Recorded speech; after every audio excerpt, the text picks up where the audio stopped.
Hello everyone, it's Dr. Trisha Cardner, and in today's video, I'm going to teach you how to conduct a post-session review so that you can maximize your learning efficiency. So if this sounds interesting to you, then let's get started. If you want to follow along with this post-performance review process, you can get free worksheets that I created for you over at peakpokermindset.com. Now, with that said, let's get into it. The first thing you want to do is you want to give yourself a score on your overall performance and logistics. Besides making a note of where and when you played, as well as how long your session lasted, you want to give your overall performance a score from 0 to 10, where 0 equals a poor overall performance, 5 would be an acceptable level, and 10 would be an excellent performance. Finally, reflect on anything that stands out to you as something that could be changed or improved upon in the future. During this initial assessment, you want to take specific note of anything that was significant, unusual, or out of the ordinary.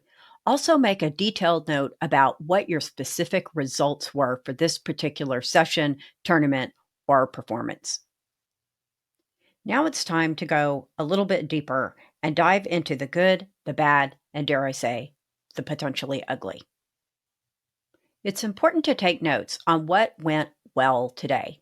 What did you do that was particularly good? You can also construct a performance rubric where you grade yourself on things like your preflop opening ranges, frequencies by position, overall aggression, c-betting, things like that. Also note, what would you like to continue doing the next time that you play? It's important to assess your game to find out the areas that you feel the most confident and competent in, because these are skills that you want to make sure that you reinforce. Doing more of what works is a surefire way to improve your bottom line. But it is time now to take a look at what didn't go as well. No matter how well a session went, there will always tend to be at least a few things that can be improved upon. After you've come up with a list of items for improvement, I want you to decide on the one or two things that you want to put additional effort and attention towards. What specifically is your plan of attack to address those items?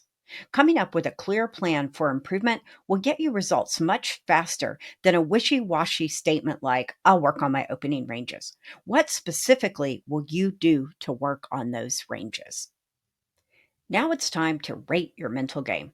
I want you to grade your mental game by giving yourself an overall mindset score anywhere from a 0 to a 10, where 0 is a poor mindset, 5 is an acceptable mindset, and a 10 is an excellent mindset. To get the most out of your post session review, it can be helpful to look at specific mental game skills and to rate yourself on each one. Mindset skills like focus, confidence, self control, and emotional control are examples of critical mindset skills that can make or break your profitability. As you reflect on the various mindset skills, can you come up with one or two that would benefit from some extra work? What is your specific plan of attack for dealing with those?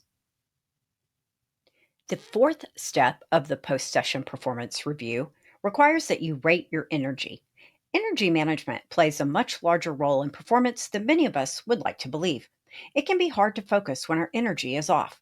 To this end, rate your energy for the session using a score from 0 to 10, where 0 is a low overall energy or stamina, 5 is an acceptable level of energy and stamina, and 10 is excellent energy and stamina.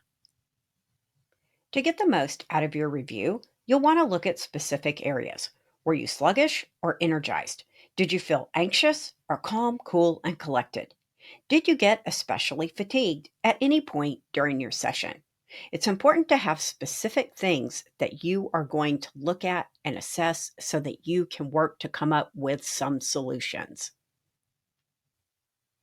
Now we're in the home stretch of this post session performance review, and it's time for you to come up with some overall reflection and notes that you want to pay special attention to. Specifically, you want to reflect on what you learned about yourself and your game from this particular session.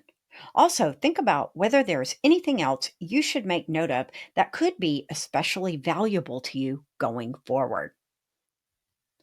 Remember, You want to look at each playing session as just one more step in your overall development as a poker player. By putting a review process into place, your eyes will be open to opportunities to develop. The review process is really useful when it comes to figuring out how to practice more effectively. Getting clear on the exact areas that you need to work on will save you precious time, and understanding your strengths will improve your confidence and motivation.